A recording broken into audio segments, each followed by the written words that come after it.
When humanity first pierced the veil of deep space and joined the greater galactic community, few noticed. The Galactic Council, an ancient bureaucratic entity made up of over 300 species, barely registered the transmission from Earth. To them, humans were another carbon-based life form with an amusing sense of self-importance and a strange addiction to combustion-based propulsion systems. At best, they were an oddity. At worst, they were an accident waiting to happen. But the humans were persistent. They cracked faster than light travel with what many considered laughable brute force. They didn't ask permission. They just showed up. Their first appearance in Council space was unexpected and unconventional.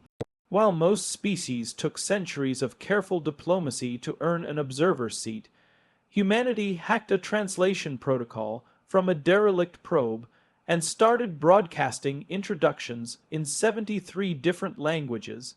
They even brought gifts, not rare minerals or technology, but stories, books, music, art, history, culture, a trove of emotion and chaos that flooded Council archives and left many species overwhelmed, confused, and, somewhat disturbingly, enthralled. Humanity wasn't invited to the Galactic Council. They arrived anyway, and instead of arrogance, they brought curiosity. Instead of demanding recognition, they asked questions no one had thought to ask in millennia. Why does the Biral Accord still forbid interspecies cohabitation if the war it's based on ended 6,000 years ago? Why are trade routes governed by laws that were written when only 17 member species had spaceflight? Why hasn't anyone challenged the Hegrathi veto in 400 years? At first, the Council chuckled. Primitive beings always thought they could unravel the vast machinery of intergalactic politics. But humans didn't back down. They kept asking, kept pressing. They didn't insult. They didn't rebel. They just pushed diplomatically, politely, persistently. One Terran representative in particular, Ambassador Ellen Reese, became a figure of fascination and fear. She had a unique ability to navigate conversations like they were minefields, because to humans they were. Earth had spent centuries dealing with internal division, war, negotiation, compromise, backstabbing, and survival. Where others saw diplomacy as ceremonial, humans saw it as war in slow motion. Reese could dismantle a centuries-old trade barrier with a question, then rebuild it in Earth's favor with a joke. She never lied. She simply framed the truth differently. Within 10 standard years of their arrival, humans weren't just observers. They were facilitators, negotiators, peacekeepers, the very traits that made them unpredictable. Emotion, adaptability, and cunning turned out to be assets the Council hadn't seen in millennia. Conflict resolution across border worlds spiked. Old grievances were addressed. Treaties were renewed with unprecedented efficiency. But something else was happening beneath the surface. In every peace deal, Earth gained. In every trade agreement, humans ended up with more access, more influence, more understanding of the Council's deeper workings. It wasn't overt. It wasn't illegal. But it was undeniable. The humans were climbing through the system, not by force, but by invitation. Other species began requesting human diplomats for their ability to mediate impossible conflicts. They were charming, persuasive, disarming, and somehow they always won. It was only the beginning. The Council had seen powerful species before. It had faced conquerors, parasites, even machine empires. But it had never seen a species that treated diplomacy like a battlefield, and never lost. By the time the Council truly realized what it had invited in, it was too late. Humanity wasn't just at the table. They were rewriting the rules. Ambassador Ellen Reese wasn't the only one. As humanity's presence solidified within the Galactic Council, more Terran diplomats began appearing in key embassies, negotiation tables, and subcommittees. Each of them bore the same peculiar mix of traits that had baffled and fascinated the elder species: compassion layered over calculation, humor used as both weapon and shield, and an almost supernatural ability to see the pressure points in any political structure. At first, their success was chalked up to novelty. The new species, the apes with attitude, were interesting, unpredictable, and entertaining. They smiled more than any other race. They used idioms, analogies, and references that made no logical sense to computer translation systems, but somehow still conveyed meaning. They cried in public, laughed during formal hearings, and quoted philosophers, warlords, and comedians with equal reverence. It was confusing, but effective. In their wake, centuries, old rivalries crumbled. The Grax and the Velthane, whose blood feud had persisted through thousands of cycles, suddenly reached a détente after one Terran diplomat, Julian Mace, hosted a conflict reconciliation summit disguised as a diplomatic wine tasting. The Velthane delegation, who had never consumed fermented grapes, ended the night singing Terran opera and declaring emotional resonance with their former enemies. The council was stunned. Julian claimed it was luck. It wasn't. Behind the smiles and cultural confusion, humans were doing what they had always done best: adapting. Every diplomatic failure in their own bloody history, from the fall of empires to the fragile alliances of Earth's post-nuclear era, had prepared them for this moment. They had studied war, peace, betrayal, and compromise as a science, and they were now applying those lessons on a galactic scale. But the Council didn't notice the subtle shift, not at first. More treaties were signed in one Terran decade than had been brokered in the previous century. Trade tariffs were rebalanced, arms races de-escalated. Refugee flows from conflict zones decreased. The Council praised the results, congratulated the human diplomats, and gave Earth increasing leeway in internal matters. After all, results spoke louder than suspicion. Yet not everyone was blind. The Calthari High Intelligence Directorate quietly launched a covert analysis. Their findings were unsettling. In 83% of human-led negotiations, the long-term strategic benefit leaned toward Earth or its allies. In 92% of those deals, humans had introduced clauses that, while seemingly innocuous, created future dependencies, obligations, or trade reliance that favored Terran industries or influence. This wasn't diplomacy. This was strategy. Human diplomats weren't settling disputes out of altruism. They were mapping the interstellar game board and placing pieces where the Council had forgotten the rules. The humans never threatened, never coerced, never demanded. They inspired, they befriended. They offered solutions tailored so specifically to each species' psychology and culture that the recipients wanted to agree. And once they did, they were part of Earth's expanding web. That's when fear set in. During a confidential session of the Security Tribunal, a Zerzalan senator uttered what many were thinking. They have no ships in orbit, no armies on our soil, no weapons aimed at our moons, and yet we have lost control. It wasn't just manipulation, it was dominance through diplomacy. The Council had faced aggressive empires before. Those they knew how to counter, but Earth was smiling while winning, laughing while closing its grip. Human diplomacy wasn't just successful, it was infectious. Young species began modeling their ambassadors after human behavior. Council halls echoed with Terran slang. Even hardened officials began to adopt Earth's negotiation frameworks. And amidst it all, the humans never claimed victory. They never bragged. They simply kept winning. The other species had underestimated the Terrans. They thought humanity would need decades, perhaps centuries, to catch up. But no one realized humans had arrived not to learn diplomacy, but to perfect it, and the galaxy had never seen anything more dangerous. When the Council formally barred human diplomats from future negotiations, it didn't come with an explanation. The decree was read aloud in the Grand Hall of Sentience, where laws that governed entire star clusters were proclaimed. The humans weren't even in the room.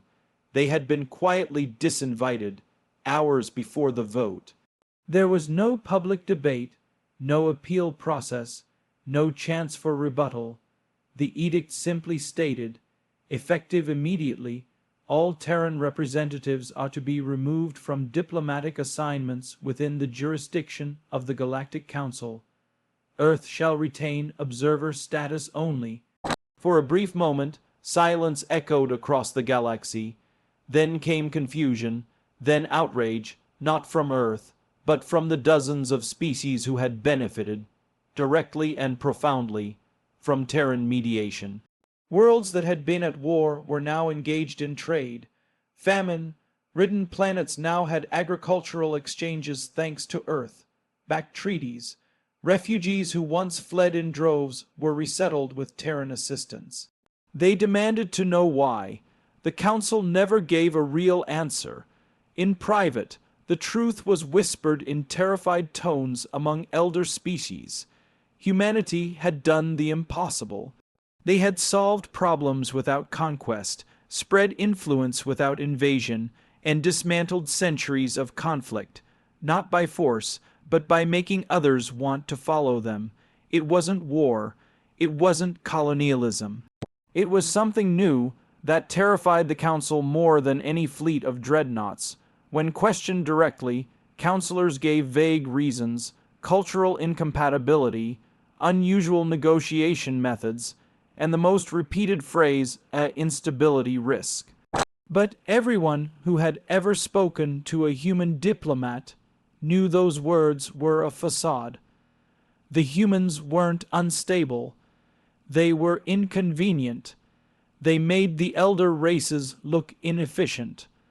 Earth's delegation had quietly built a shadow empire, not with coercion or manipulation, but with competence.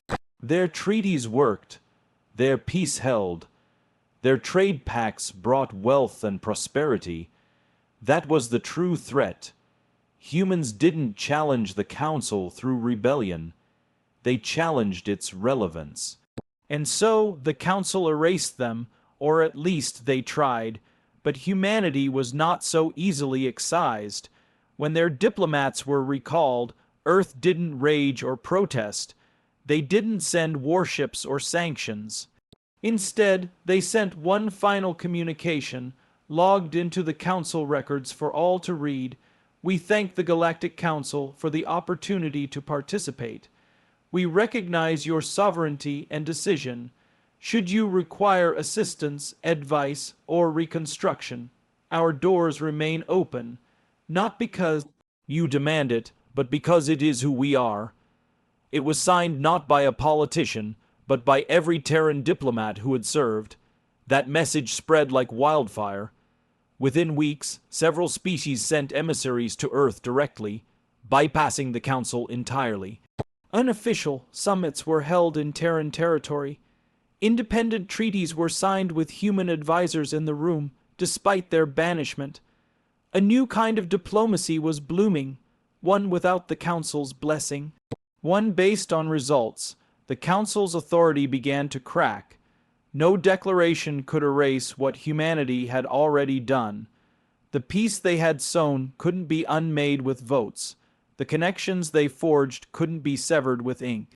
Earth had moved beyond the Council, not by rising against it, but by proving it obsolete. That's when the Council realized the full extent of their mistake. By exiling humanity, they hadn't silenced them. They'd elevated them. Earth was now the symbol of an alternative, a system that worked without the bloat, without the old rivalries, without the galactic elite pulling strings. the Council tried to control the future. But humanity had already written it, and no law could unwrite a story whose ink was trust, whose pen was compassion, and whose signature was written forever in the hearts of the stars. The real breaking point came during the Trisari crisis, a volatile standoff between the Trisari hegemony and the Terran coalition over disputed territory rich in quantum filament veins. These resources were rare, vital for faster than light communications, and deeply embedded in the Trisari system. Both sides laid claim, and both had long-standing grievances dating back centuries. There had been 15 failed negotiation attempts, a dozen sabotage incidents, and whispers of full-scale war. The Council, desperate to maintain stability, invited neutral mediators. Several renowned diplomatic envoys from across the galaxy attempted to intervene, but each one left the table with less credibility than they arrived with. Talks stalled, armies mobilized, one spark, one accident, and a regional war would erupt that could draw in 3 separate sectors. In a last-ditch effort, the Council permitted a Terran diplomat, Ambassador Lion Okoro, to attempt mediation. There was internal protest, of course. Some counselors warned that involving a human would escalate tension or destabilize procedure. But they had no better options, and Earth had a record of solving the unsolvable. Okoro arrived not with armed guards, but with a tablet full of cultural data, a handwritten notebook, and a single assistant who carried nothing but water, tea, and a Terran chess set. She didn't begin the talks with legal frameworks or threats of sanctions. Instead, she asked both sides to explain in their own words what they feared the most if the other side won. Not what they wanted, but what they were afraid of. The room went silent. That single question shattered decades of propaganda. It pulled the mask off centuries of rehearsed hostility, and when the answers came, hesitant, suspicious, but honest, they exposed something shocking. Neither side truly wanted conquest. The Trisari feared cultural extinction and the loss of ancestral territory. The Terran feared economic collapse and political subjugation. 2 great powers, both afraid of being erased. So Okoro reframed the entire negotiation. Not around who would own the system, but how both could survive together. She proposed a joint stewardship overseen not by the Council, but by a neutral third-party organization based on Earth, with oversight shared by both Trisari and Terran officials. The territory would remain demilitarized, its resources co-managed, its governance determined by mutual consensus. And then she made the most controversial move. She left. She didn't wait for their answer. She handed over the proposal and told them they were free to reject it, modify it, or ignore it altogether. You don't need a savior, she said. You need to stop being afraid of yourselves. Then she boarded her ship and returned to Earth. What followed stunned the Council. Not only did the Trisari and Terran agree to the proposal, they expanded it.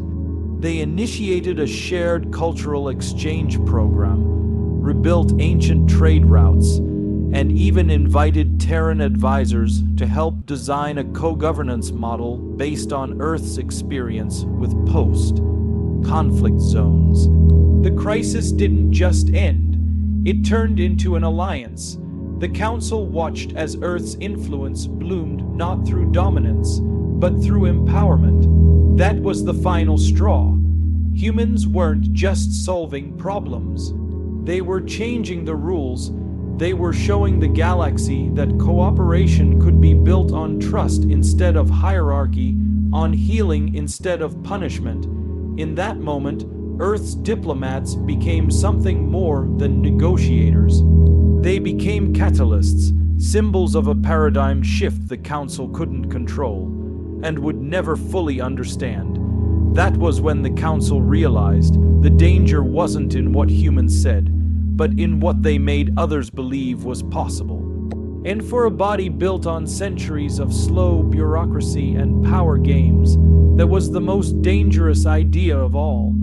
When the Council passed the unanimous vote to bar all Terran diplomats from future negotiations, Earth was neither surprised nor outraged. In fact, many Terrans saw it coming long before the official decree was handed down. But what the Council didn't anticipate, what they couldn't anticipate, was that by banning human diplomacy, they didn't isolate Earth. They unleashed something far more transformative, the viral spread of Terran ideology. Because diplomacy wasn't just about who sat at the table. It was about what ideas survived after the table was gone. The diplomatic ban backfired almost immediately. Delegates from neutral systems who had once rolled their eyes at Earth's emotional rhetoric and unorthodox styles began requesting recordings of human-led negotiations. Civil societies across fractured empires started publishing Earth's historical peace treaties as case studies, and young political leaders, frustrated by the stagnation of the Council's legacy systems, began quoting Terran thinkers, philosophers, mediators, even poets on interstellar forums. The irony wasn't lost on anyone. Humanity's words were now louder in exile. Earth had always been underestimated. The early members of the Council saw humans as brash, chaotic, too emotionally reactive to fit into the elegant latticework of interstellar order. They never understood that emotion wasn't Earth's weakness, it was its superweapon. Where others bargained over statistics, humans told stories. Where others built policy from centuries of tradition, humans built it from the ashes of wars they swore never to repeat. They brought trauma, yes, but also wisdom, scars, but also empathy. That's what began to resonate. The Gaver syndicates, long fractured by internal corruption, hired Terran consultants to rebuild their judiciary, not as judges, but as listeners. The Molari triumvirate, previously hostile to Earth's influence, began using translated Terran conflict resolution models to quell rising secessionist movements. And a rebel faction on the far edges of Council space, once labeled terrorist, quoted Earth's Declaration of Human Rights as the foundation for their planetary constitution. One Terran diplomat had joked, "Ban us from the table, and we'll build a better one." That joke became a prophecy. Earth's universities began offering remote diplomacy training to any species willing to learn. These weren't simple protocol courses. They taught empathy mapping, cultural deconstruction, nonlinear negotiation strategy, all the things the Council refused to embrace because they were too unstable. But what the galaxy now craved wasn't stability. It was honesty, understanding, adaptability, and humans had all three, sharpened by centuries of surviving themselves. The final, undeniable proof came when the Council faced its greatest crisis in 300 years, the collapse of the Equinox Barrier. The Equinox Barrier had kept two ancient enemies, the Ascari and the Kragtal, separated by an artificial gravitational fold for millennia. When it failed, both species prepared for a war that would destroy over a dozen populated systems. The Council tried to intervene. Their mediators failed again. Then the Ascari asked, quietly and against all regulation, for a Terran arbitrator. Not an ambassador, not a military advisor, a storyteller. Her name was Nadia Wren. She wasn't trained by the Council. She was a former conflict journalist who had lost everything during Earth's last war and turned her grief into a method of reconciliation. She didn't come with fleets. She came with journals from both species' children who had written about what peace might look like if they could ever meet. 3 days later, the Kragtal also agreed. The war never happened. The council had no choice but to acknowledge what they'd tried to suppress, that even without seats, votes, or official status, humans were reshaping the galaxy through culture, through stories, through a refusal to accept anything less than shared dignity. They banned our diplomats, and in doing so, they made us immortal. The council thought it had solved a problem. By banning human diplomats, they believed they were silencing the chaos, the emotional volatility, and the cultural unpredictability that humanity brought into every negotiation hall. What they failed to see, what they refused to see, was that diplomacy isn't about decorum. It's about results, and humans, more than any other species in the known galaxy, got results. It started small. A minor dispute between two mining guilds in the Tau Cygni system. The council assigned one of its top mediators, a Zelari named Ven, who followed protocol down to the last syllable. The negotiation dragged on for 18 cycles with no resolution. Trade routes collapsed, the local economies began to crumble. As a last resort, the Tau Cygni guilds ignored council decree and sought out a human negotiator operating in the shadows, Marcus Bale, a retired diplomat exiled under the council's ban. He resolved the entire dispute in 72 hours. No formal court, no parade of legal documents, just long nights in the company of bitter rivals, talking through wounds, values, and goals over shared drinks and raw honesty. Marcus didn't speak like a council diplomat. He spoke like a man who had known hardship, and more importantly, like someone who had fought through it and survived. The story spread like wildfire. Soon, human diplomats were being smuggled into war zones, backrooms, and rebel holdouts, not to enforce council law, but to prevent collapse. Their methods were unorthodox, sometimes outright alarming. They'd cry during testimonies, they'd shout if someone lied, they'd break protocol to protect someone's dignity, but they forged peace after peace, settlement after settlement, not because they followed rules, but because they understood the stakes. They understood people. Eventually, the council couldn't ignore it any longer. Their own data showed it. Conflict zones touched by Terran influence saw a 60% higher resolution rate. Cross-cultural tensions eased more rapidly with human-led initiatives. And uprisings against council authority were often cooled not by threats or punishments, but by the simple arrival of a human willing to listen.